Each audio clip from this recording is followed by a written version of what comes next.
everyone, welcome you all here. I am Ankita Singh and this is the second chapter of Economics Class 10th. The sectors of the Indian economy. So we had two videos over this chapter and we have covered the topic classification of economic sector on the basis of activity and on the way of people are employed. So uh, we have also covered on the basis of ownership too in the previous videos. So we have covered this much because this is very important topics related with this chapter. And in this video we are going to cover what is left in this chapter and what is the important which is behind in this chapter. We are going to cover that portions of this chapter. Before that, I would like to aware you all with a new word, gross domestic product. So here in this chapter we are going to start with the GDP. What is GDP? As you all know the different types of economic activities, it is related with the primary sector, secondary sector and the tertiary sector. So these all economic activities of the different sector produce a certain sum of goods and services every year annually. सो ये जितनी भी activities हैं ये अपने पूरे साल भर में कुछ ना कुछ प्रोडक्शन करते हैं, जैसे कि आप स्क्रीन पे देख सकते हैं एग्रीकल्चर से भी हमें प्रोड्यूस होता है काफ़ी चीज़ें और मैन्युफैक्चरिंग सेक्टर भी अच्छा खासा प्रोड्यूस करता है। तो ये सारे जो है प्रोडक्शन जो होता है ईयरली प्रोडक्शन होता है, इन सब को काउंट किया जाता है कि साल भर में कितना प्रोड्यूस किया गया है कंट्री द्वारा। तो ग्रॉस डोमेस्टिक प्रोडक्ट का मतलब है शकल घरेलू उत्पाद। ओके, प्रोडक्शन मतलब उत्पादन। ओके, तो यहाँ पे जो टोटल प्रोडक्शन हुआ है साल भर में एक कंट्री द्वारा गुड्स एंड सर्विसेज का, उसका पूरा कैलकुलेशन ग्रॉस डोमेस्टिक प्रोडक्ट कहलाता है। सो हम इसको एक डेफिनेशन से समझते हैं। First of all you can see the definition of also on your screen. You can able to see this gross domestic product or GDP. It is a value of only final goods and services produced within the domestic territory of a country.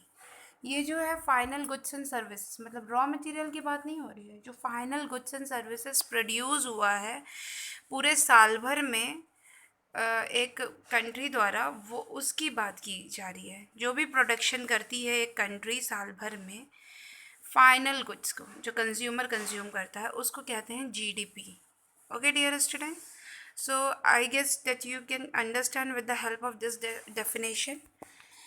अच्छा, जो GDP जो होती है ये पूरी जो country है इसमें अलग अलग सेक्टर्स में, अलग अलग यूनिट्स में, अलग अलग कंपनीज़ के द्वारा जो भी प्रोड्यूस किया जाता है एक घरेलू कंपनीज़ के द्वारा, मतलब कि इंडिया की ही कंपनीज़ होंगी, उनके द्वारा जो भी प्रोडक्शन होता है। फॉर एग्ज़ाम्पल जैसे कि अगर किसी भी कंपनी में कोई भी प्रोडक्ट बना, टोटल जो प्रोडक्ट बना, ठीक है, फाइनल जो गुड्स एंड सर्विसेज प्रोड्यूस हुए हैं उसका पूरा कैलकुलेशन इसमें होता है। तो वो जो कैलकुलेशन होता है वो कैसे होता है, जैसे कि फॉर एग्ज़ाम्पल जैसे इतने यूनिट गुड्स बना, मतलब कि 10,000 यूनिट गुड्स बना और जिसकी वैल्यू जो है वो 8 रुपी या 80 रुपीज़ है। तो यहाँ पे क्या है, जितनी यूनिट है और जितनी रुपीज़ है उसका मतलब क्या, उसको कैलकुलेट कर दिया जाएगा और जो टोटल आएगा कि इतना प्रोडक्शन हुआ है। ओके, तो ये होता है जीडीपी। हमारी जो कंट्री है उसमें जो प्राइमरी सेक्टर होता है वो हमारी कंट्री के गुड्स ये जीडीपी लेवल को एक बहुत इम्पॉर्टेंट अपना कंट्रीब्यूट करता है, क्योंकि हमारी कंट्री में बहुत सारे जो लोग हैं वो एग्रीकल्चर पे ही डिपेंड करते हैं। ज़्यादातर जो कंट्री की जो पॉपुलेशन है वो एग्रीकल्चर सेक्टर पे ही डिपेंड करती है। तो एग्रीकल्चर सेक्टर से भी हमें अपनी जीडीपी का अच्छा खासा अमाउंट मिलता है। तो ये जो तीनों सेक्टर्स होते हैं इनमें जो लोग वर्क करते हैं, इनसे हमारी कंट्री की जो जीडीपी है उसका लेवल रेज होता है। सो हमारी जो कंट्री की जो जीडीपी है उसी ये सारे सेक्टर्स की जो एक्टिविटीज़ होती हैं उससे प्रोड्यूस की हुई जो फाइनल गुड्स होते हैं उसी से कंट्रीब्यूट होती है हमारी जीडीपी का हिस्सा। सो इस डेफिनेशन से आई होप आपको ये समझ में आया होगा कि जीडीपी क्या होती है। ओके और ये नेशनल इनकम के कंट्रीब्यूशन उसके कैलकुलेशन के लिए बहुत ज़्यादा इंपॉर्टेंट है जीडीपी। ये बड़ी बात है, अभी 10th क्लास के लिए आपके लिए इतना ही इम्पॉर्टेंट है कि जीडीपी क्या होता है। ओके तो इतना आप ये याद रखिए, ये आगे जब आप 12th में 11th 12th में जाएंगे तब तब का सिलेबस है। जब आप इस तरह का कोई सब्जेक्ट पढ़ते हैं तो उसमें आएगा ये। तो वो कैलकुलेटिव पोर्शन है, उसमें अभी ज़रूरत नहीं है। अभी के लिए सिर्फ आपके लिए इतना ही है कि जीडीपी होता क्या है थ्योरेटिकल पोर्शन में।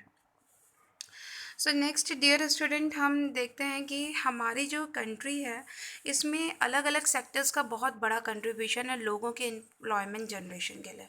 जैसे कि हमने बात की थी प्राइमरी सेक्टर की, ओके सेकेंडरी सेक्टर की, टर्शरी सेक्टर की। ये जो प्राइमरी सेक्टर है, क्योंकि इंडिया हमेशा से एक एग्रीकल्चर डिपेंडेंट कंट्री रहा है, यहाँ मोस्ट ऑफ द पॉपुलेशन इसी पे डिपेंड करती है। क्योंकि सेकेंडरी और टर्शरी सेक्टर के लिए एक स्पेशल स्किल की ज़रूरत होती है, क्योंकि मैन्युफैक्चरिंग सेक्टर हो गया एक, और एक हो गया टर्शरी सेक्टर जो कि सर्विस सेक्टर है। तो वहाँ पे एक अच्छा एजुकेटेड पर्सन या स्किलफुल पर्सन प्रोफेशनल ही वर्क कर सकता है, तो वहाँ पे बहुत लिमिटेड जॉब अपॉर्चुनिटी होती है। तो ये हमें देखने को मिला कि यहाँ पे इंडिया की जो इकनॉमी है उसमें अलग अलग सेक्टर्स बहुत ज़्यादा इम्पॉर्टेंट अपने आप में है, बट यहाँ पे एबिलिटी के बेसिस पे अलग अलग सेक्टर्स की जॉब्स सिक्योर्ड रहती हैं। यहाँ पे सबसे ज़्यादा जो सेक्टर है वो एग्रीकल्चर सेक्टर है, इस पे लोग ज़्यादा डिपेंड करते हैं फार्मिंग माइनिंग में। और ये जो सेकेंडरी सेक्टर और टर्शरी सेक्टर है इस पर थोड़ी वैकेंसी की शॉर्टेज के कारण प्रॉब्लम आती है। लेकिन एक चीज़ और देखने को मिली, ये आजकल की जो टाइम पीरियड चल रहा है इसमें सर्विस सेक्टर ने एक रिमार्केबल प्रोग्रेस भी किया है अपने इस पेयर में। जैसे कि बैंकिंग इंश्योरेंस, ये आपने देखा ही होगा, इस सेक्टर में भी बहुत ज़्यादा प्रोग्रेसिव हमारी कंट्री हुई है। तो टर्शरी सेक्टर का भी बहुत इम्पॉर्टेंट रोल है हमारी कंट्री की जीडीपी को और मजबूत बनाने में, इसलिए। लेकिन हम एक बात और भी है यहाँ पे कि आजकल जैसे कि अनएम्प्लॉयमेंट के बारे में आपने पढ़ा ही है कि इस तरह की भी चीज़ें देखने को मिलती है, क्योंकि लोगों के पास थोड़ी स्किल की कमी हो जाती है। कभी कभी वो इलिटरेट अनएजुकेटेड रहते हैं, इसीलिए वो ज़्यादा प्रोग्रेस नहीं कर पाते, वो सिर्फ एग्रीकल्चर सेक्टर पे ही डिपेंड करते हैं। तो ऐसे बहुत सारे सिचुएशन है, जैसे अनएम्प्लॉयमेंट की सिचुएशन हमें बहुत ज़्यादा देखने को मिली है। इससे पहले मैं आपको एक चीज़ और डिस्क्रिप्शन देना चाहती हूँ, जो एक पॉइंट छूट गया था उसके बारे में हम बताना चाहते हैं। जैसे कि हमने जब बात की प्राइमरी सेक्टर की और सेकेंडरी सेक्टर की, तो जो प्राइमरी सेक्टर के रॉ मटेरियल्स को यूज़ करके हमने सेकेंडरी सेक्टर से एक कंजप्शन और कम्यूनेबल सॉरी कंज्यूमेबल गुड्स को हमने बनाया था सेकेंडरी सेक्टर में। तो यहाँ पे हम देख लेते हैं, एक हमारा बहुत इंपॉर्टेंट टॉपिक छूट गया, जैसे कि फाइनल प्रोडक्ट क्या होता है और इंटरमीडिएट गुड्स क्या होता है। ठीक है, इंटरमीडिएट गुड्स किसे कहते हैं और फाइनल गुड्स किसे कहते हैं, प्रोडक्ट किसे कहते हैं, ये टॉपिक हमारा छूट गया था, तो इसको भी हम इसके साथ ही कवर कर लेते हैं डियर स्टूडेंट। तो सबसे पहले हम तो देख लेते हैं कि फाइनल प्रोडक्ट और इंटरमीडिएट गुड्स होता क्या है। As you can see on the screen that final product, final product मतलब कि जो यूज़ करने वाला होगा प्रोडक्ट वही होगा फाइनल प्रोडक्ट, क्योंकि अब उसमें कुछ करना नहीं होगा।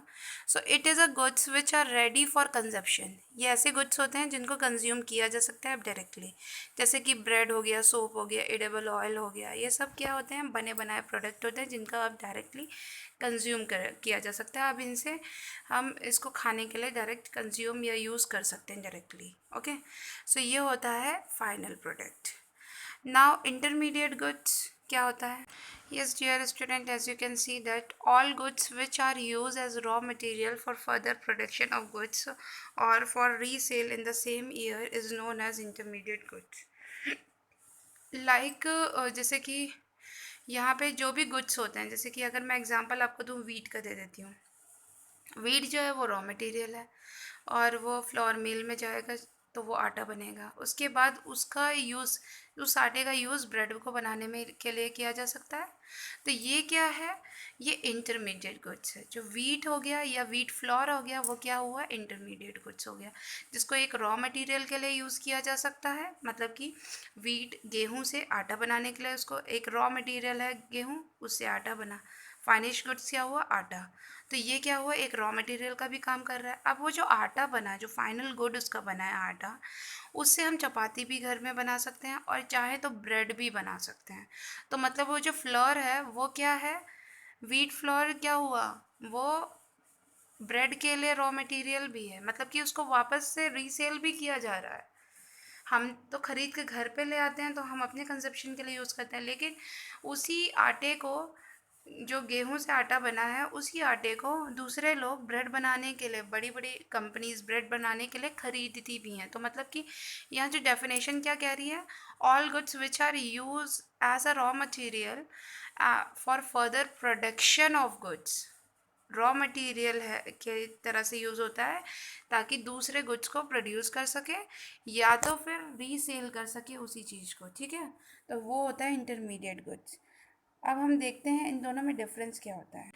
ये देखिए, इनके डिफरेंस आपको दिख रहे होंगे, intermediate goods and final goods. First definition तो मैंने आपको पहले ही बता दी थी। Final goods refers to those goods which are use further for consumption and for investment. और यहाँ पे intermediate goods refers to those goods which are use either for resale or for reproduction of the same year. इसको या तो resale के लिए use किया जाएगा या तो दूसरी चीज़ों को प्रोड्यूस करने के लिए यूज़ किया जाएगा। नेचर क्या होता है, they are neither included in national income और नॉट डोमेस्टिक इनकम। ये राष्ट्रीय आय में इंक्लूड नहीं होती, ना ही घरेलू आय में यूज़ होती इंक्लूड होती है। फाइनल गुड्स जो होते हैं वो नेशनल और डोमेस्टिक इनकम दोनों में ही यूज़ होती हैं, क्योंकि वो क्या होता है, वो बिल्कुल फाइनिश प्रोडक्ट होता है।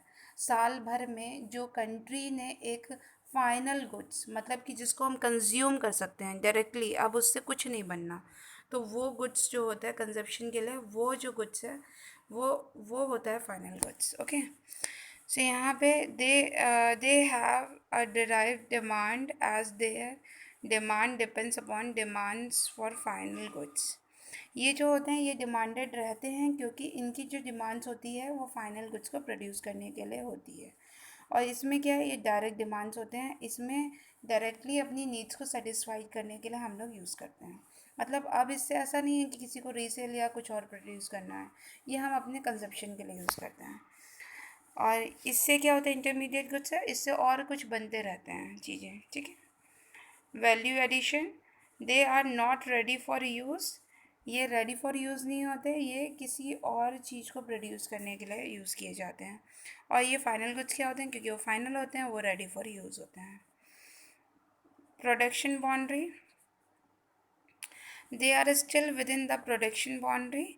और ये क्या, ये प्रोडक्शन बाउंड्री में ही इन गुड्स का यूज़ होता रहता है, मतलब अभी ये फाइनल नहीं हुए हैं, अभी ये इंटरमीडिएट हैं, या तो रॉ मटेरियल होते हैं या दूसरी चीज़ का प्रोडक्शन इसमें अभी चल रहा होता है। फाइनल गुड्स क्या होते हैं, ये प्रोडक्शन बाउंड्री के बाहर होते हैं, मतलब कि अब इनको प्रोड्यूस कर चुका होता है, इनका उत्पादन हो गया होता है, अभी इसको हम कंज्यूमर्स डायरेक्टली यूज़ कर सकते हैं। Transformation, they are transform in the process of production. ये प्रोडक्शन प्रोसेस से ही इसमें चेंज आता रहता है, जैसे कि गेहूं से हमने आटा बनाया, आटे से ब्रेड बनाया, तो यहाँ ट्रांसफॉर्म हो रहा है इसका। और यहाँ फाइनल गुड्स का क्या होता है, इसमें कोई ट्रांसफॉर्म प्रोसेस नहीं होता प्रोडक्शन के अंदर। इसके देखिए एग्जांपल देख लेते हैं। Milk use in dairy shop for resale, dairy shop में मिल्क को यूज़ किया जाता है रीसेल के लिए, वापस बेचने के लिए। और फाइनल गुड्स में milk purchase by house hold for consumption, जैसे कि हम लोग अपने घर के लिए, हम लोग को तो कुछ प्रोड्यूस नहीं करना होता, हम लोग मिल्क खरीदते हैं खुद के कंजप्शन के लिए, ठीक है। और यहाँ पे कोई अगर इंडस्ट्री मिल्क खरीद रही है, उसको रीसेल करने के लिए खरीद सकती है या उससे कोई प्रोडक्ट बनाने के लिए खरीदेगी, ठीक है। तो ये अलग अलग इसकी चीज़ें हैं, इसको भी आप पढ़ लीजिए, उसको नोट कर लीजिएगा। सो डियर स्टूडेंट, जीडीपी आपको समझ में आ गई, आपको ये पता चला फाइनल गुड्स क्या है, इंटरमीडिएट गुड्स क्या होता है। अब एक और इम्पॉर्टेंट टॉपिक ये आता है कि एम्प्लॉयमेंट के बारे में आप जानते हैं। एम्प्लॉयमेंट के बारे में हमने पहले भी पढ़ा हुआ है। एम्प्लॉयमेंट होती क्या है, ऐसी सिचुएशन जब लोग काम करना चाहते हो और उनके पास जॉब अपॉर्चुनिटी हो। तो ये तो हो गई एम्प्लॉयमेंट। व्हाट इज़ अनएम्प्लॉयमेंट की सिचुएशन क्या होती है। यहाँ पे फिर से ये टॉपिक बहुत इंपॉर्टेंट होता है जो आपने 9th में भी पढ़ा था। अनएम्प्लॉयमेंट क्या है और इसके कितने कितने पार्ट्स होते हैं, कितने कितने तरह के अनएम्प्लॉयमेंट सिचुएशन होती है, उसके बारे में हम फिर से एक बार रिवाइज करेंगे. As you can see on the screen that unemployment it is to exist when people are willing to work at a going wages cannot find job. ये एक ऐसी सिचुएशन है जब लोग चाहते हैं काम करना, वो विलिंग रखते हैं, मतलब कि उनकी इच्छा है, चाह है काम करने की, लेकिन उनको कोई किसी भी पैसे में, किसी भी इनकम में वो काम करने के लिए एग्री रहते हैं, लेकिन उनको जॉब नहीं मिलती है. ये 3 टाइप्स के होते हैं. एक सीजनल होता है, एक डिस्क्यूज्ड होता है, एक होता है एजुकेटेड अनएम्प्लॉयमेंट. सीजनल के बारे में आप जानते ही हैं. This happen when people are not able to find job during some months of the year. साल के कुछ महीने लोगों के पास जब जॉब ना रहे तो वो होती है सीजनल बेरोजगारी. कुछ समय के लिए वो काम करते हैं, कुछ समय के लिए नहीं करते. जैसे कि लेबर्स, जैसे कि आपने देखा होगा कंस्ट्रक्शन साइट पे लेबर्स को जब तक कंस्ट्रक्शन चलता है तब तक उनको जॉब रहती है, और उसके बाद फिर से वो बेरोजगार हो जाते हैं. डिस्गाइज्ड अनएम्प्लॉयमेंट, ये एक ऐसी अनएम्प्लॉयमेंट है जहाँ पे एक से ज़्यादा लोग, मतलब कि जहाँ एक लोगों की ज़रूरत है वहाँ एक से ज़्यादा लोग हायर किए गए हैं, लेकिन एम्प्लॉयड सिर्फ एक ही है, और दूसरा जो है उसको कोई भी एम्प्लॉयमेंट नहीं है, लेकिन वो भी काम कर रहा है. ठीक है, तो इसको बोलते हैं छिपी हुई बेरोजगारी. In disguised unemployment people appear to be employed but actually they are not adding to the productive. मतलब कि वो दिखते हैं कि वो एम्प्लॉयड हैं, लेकिन वो एम्प्लॉयड नहीं होते सही मायने में. जैसे कि गांव में खेती में किसान के साथ उसकी फैमिली भी काम कर रही है, लेकिन जो किसान है सिर्फ उसी को पैसा मिलेगा, उसी उसी को काम पे रखा गया है. उसके साथ उसकी फैमिली अगर उसकी हेल्प करा रही है तो इसका ये मतलब नहीं है कि उनको भी पैसा दिया जाए. ओके डियर स्टूडेंट, तो ये होता है disguised unemployment. Then educated unemployment, ये जो होता है जब लोग एजुकेटेड होते हैं, वेल क्वालिफाइड होते हैं, लेकिन उनको जॉब नहीं मिलती है, वो फेल हो जाते हैं जॉब गेन करने में बिकॉज वैकेंसी नहीं होती. सो ये होता है educated unemployment. So dear students, इसके बारे में हमने पढ़ा, इस चैप्टर में हमने बहुत सारी चीज़ें देखी. आप सब ने मनरेगा के बारे में सुना है. मनरेगा का पूरा जो फुल फॉर्म है वो है Mahatma Gandhi rural employment guarantee act 2005. चलिए उसके बारे में भी हम पढ़ लेते हैं, होता क्या है ये. यस, जैसे कि आपने नरेगा के बारे में भी पढ़ा था, तो मनरेगा वाज द सेम. इसमें देखिए, इसमें 100 डेज़ का एश्योर्ड एम्प्लॉयमेंट मिलता है. जैसे कि अभी आपने अनएम्प्लॉयमेंट अपॉर्चुनिटी, अनएम्प्लॉयमेंट सिचुएशंस के बारे में पढ़ा था, तो इसी के लिए सरकार ने कुछ इनिशिएटिव्स लिए हैं, जैसे कि मनरेगा. इसमें जो वर्कर्स हैं, अनएम्प्लॉयड वर्कर्स हैं, उनके लिए ये चलाई हुई स्कीम है 2005, जो Mahatma Gandhi national rural employment guarantee act 2005 से जानी जाती है. इसमें 100 डेज़ का एश्योर्ड एम्प्लॉयमेंट मिलेगा सारे नीडी अनएम्प्लॉयड वर्कर्स को. और ये जो एम्प्लॉयमेंट है, इसमें अगर कोई वर्कर नहीं एम्प्लॉयड हो पाया इस दौरान, मतलब कि ये 200 डिस्ट्रिक्ट्स और मोर देन 600 डिस्ट्रिक्ट कवर करेगा. और इसमें ये भी देखा जाएगा कि अगर किसी भी पर्सन को एम्प्लॉयमेंट नहीं मिलता है इस स्कीम के अंडर, तो वो क्या है, वो अनएम्प्लॉयड अलाउंस के लिए लाइबल है. वो अपनी अनएम्प्लॉयमेंट अलाउंस, मतलब कि बेरोजगारी भत्ते के लिए अपने आप को रजिस्टर करा सकता है, और उसको सरकार बेरोजगारी भत्ता देगी. तो ये है मनरेगा से रिलेटेड, इसके बारे में हमने पढ़ा. चलिए स्टूडेंट, हमने ये देखा कि अलग अलग टाइप्स के अनएम्प्लॉयमेंट होते हैं, और इसमें डिफरेंट डिफरेंट सिचुएशन हमने अनएम्प्लॉयमेंट की देखी. तो हम ये भी देख लेते हैं कि सरकार ने क्या किया है, कौन कौन से ऐसे मेथड्स हैं सरकार ने यूज़ किए हैं जिससे से ज़्यादा एम्प्लॉयमेंट अपॉर्चुनिटी को जनरेट किया जा सके अपनी इकनॉमी में. सो देखते हैं गवर्नमेंट ने क्या क्या किया, क्या इनिशिएटिव्स लिया. गवर्नमेंट ने लोगों के स्टेटस और स्टैंडर्ड ऑफ लिविंग को सुधारने के लिए, एम्प्लॉयमेंट अपॉर्चुनिटी प्रोवाइड करने के लिए सरकार ने कौन कौन से इनिशिएटिव्स लिए हैं, उसके बारे में भी हम पढ़ लेते हैं. देखिए डियर स्टूडेंट, ये एक फ़्लो चार्ट के ज़रिए आपको दिखाया हुआ है। मैंने आपको पहले भी बोला फ़्लो चार्ट बहुत इंपॉर्टेंट है, आप अपने नोट्स में इसको बना के रखिए और इसको अच्छे से याद करेंगे तो आपको कभी भी फ़्लो चार्ट बनाने में दिक्कत नहीं होगी। आप बस पॉइंट्स को ही फ़्लो चार्ट में रिप्रेजेंट कर देंगे और अपनी आंसर्स को इफ़ेक्टिव बना सकते हैं और आप ज़्यादा से ज़्यादा मार्क्स को स्कोर कर सकते हैं बोर्ड्स में, क्योंकि ये आपके आंसर्स को प्रेजेंटेबल बना देता है। अगर आप आंसर्स को पॉइंट्स में नहीं लिखते हैं, उसको पैराग्राफ में लिख देते हैं, तो वो बोरिंग हो जाता है, उसमें इंटरेस्ट नहीं रहता किसी का भी। और क्योंकि एग्ज़ामिनर इतनी सारी कॉपीज़ चेक करता है बोर्ड्स की, तो वो बिल्कुल फेडअप हो जाता है कि क्या पढ़ें क्या नहीं पढ़ें। तो अगर प्रेजेंटेबल आंसर रहता है, वो पॉइंट्स में रहता है, हेडिंग्स के ज़रिए रहता है, फ्लो चार्ट के ज़रिए रहता है, तो वो एक बार में समझ में आ जाता है कि अच्छा बच्चे ने ये लिखा है, और उसको डिस्क्राइब करना भी होगा, लेकिन ये याद रखिएगा। तो ये देखिए, methods to generate more employment opportunities. First क्या है? Technical training, vocational guidance to employed people. ये सरकार ने एम्प्लॉयमेंट को और ज़्यादा बढ़ाने के लिए क्या क्या किया है? टेक्निकल ट्रेनिंग प्रोवाइड की है। जैसे कि देखा होगा आपने, बहुत सारे श्रमिकों को जो मतलब कि इलिटरेट हैं, अनएजुकेटेड हैं, उनके लिए सरकार ने बहुत सारा ऐसा कुछ स्किलफुल एम्प्लॉयमेंट मतलब कि स्कीम्स ऐसे चलाई है, जैसे कि hardware repairing, okay, mobile repairing, refrigerator repairing. ये सब सरकार भी अपने कुछ सेंटर्स में, वोकेशनल ट्रेनिंग सेंटर्स में सरकार कुछ लोगों के लिए एक कुछ स्किलफुल ट्रेनिंग प्रोवाइड करती है, जिससे वो अपना खुद का कुछ रोजगार के अवसर अपने स्टार्ट कर सकें। ठीक है। और वोकेशनल गाइडेंस भी देती है लोगों को, मतलब कि एक फ्री टाइम पे, एक फ्री टाइम पे जब वो एम्प्लॉयमेंट की सिचुएशन में नहीं होंगे, उस टाइम पे उनको थोड़ी ट्रेनिंग दी जाएगी, जिससे वो अपने लिए कुछ अच्छा धंधा देख सकें, कुछ अच्छा उद्योग देख सकें। Next, more money should be spent on improvement of transportation and storage facilities.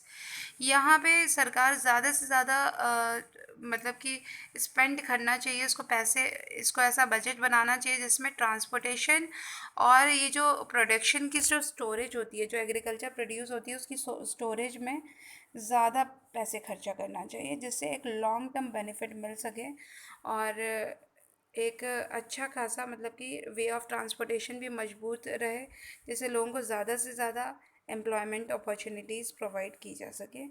और जो फैसिलिटीज़ है, स्टोरेज फैसिलिटी, उससे जो goods and services finally produce किए जाएंगे, वो भी एक लॉन्ग टर्म बेसिस के लिए सिक्योर रह सके।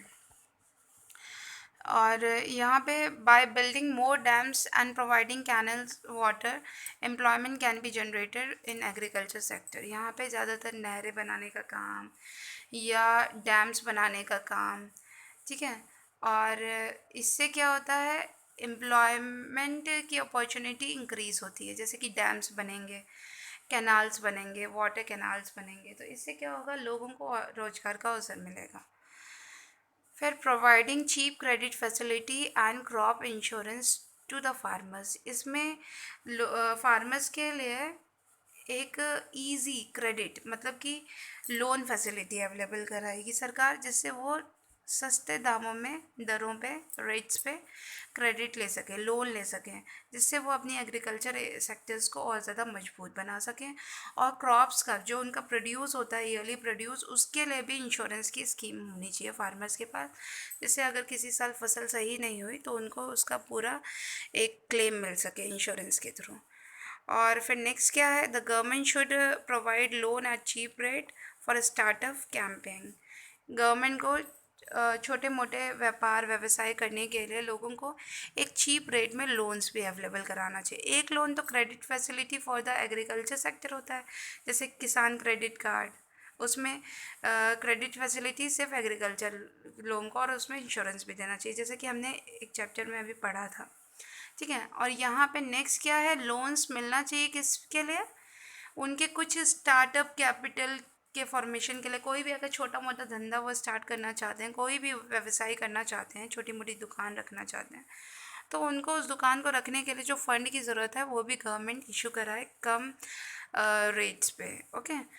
सो ये हो गया कि गवर्नमेंट को क्या इनिशिएटिव लेने चाहिए एम्प्लॉयमेंट अपॉर्चुनिटी को इंक्रीज़ करने के लिए, ये हमने पढ़ा। इन सारे पॉइंट्स को आप नोट डाउन कर लीजिएगा और इनको अपने वर्ड्स में आप एक्सप्लेन भी कर सकते हैं। और डियर स्टूडेंट, ये पूरा चैप्टर अब यहीं पे ख़त्म होता है। आप लोग मेरे चैनल को सब्सक्राइब करिए, कमेंट के माध्यम से मुझे बताइए कि आपको ये चैप्टर समझ में आया कि नहीं आया। कोई भी डाउट होंगे तो आप मुझे पूछ भी सकते हैं।